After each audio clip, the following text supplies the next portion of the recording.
On November 29th, 2008, the Augusta Lynx played a normal ECHL game against the Charlotte Checkers at James Brown Arena. The following night, Buckcherry was scheduled to perform at James Brown Arena. What ended up happening next was one of the weirdest incidents in hockey history that is rarely documented and barely has any information whatsoever. During the concert the following night, during one of Buckcherry's songs, the goal horn for the Augusta Lynx began blasting for nearly a minute.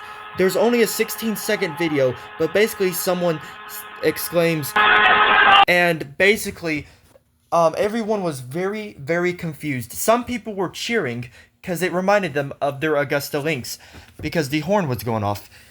However, it made most people angry, and there is at least one or two blog posts of fans of Buckcherry complaining about how loud the horn was. Even in the comments section, you will see a fan getting angry and disappointed with that happening. So, what's the theory about this? Well, there are a few theories that I've came up with.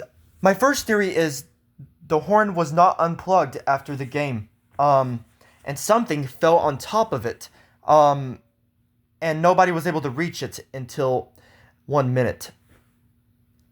This is mostly likely because, likely nobody was in the operating booth at the time.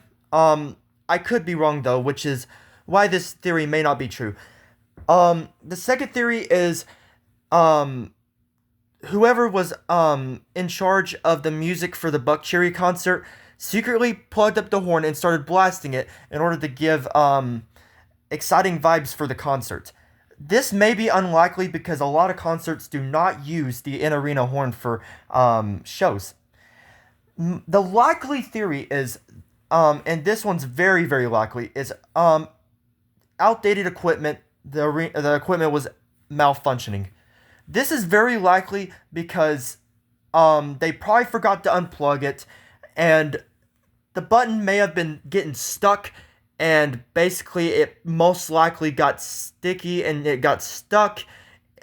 Somebody might have accidentally hit it and it just got stuck, but then that wouldn't make sense either because they would have been able to stop it. So but I believe it was an equipment malfunction. If there are any Augusta Lynx fans or Buckcherry fans that remember this concert and found out what happened, please tell me exactly what happened. I would love to know. Anyways, thank you guys for watching, and I will see you guys next time.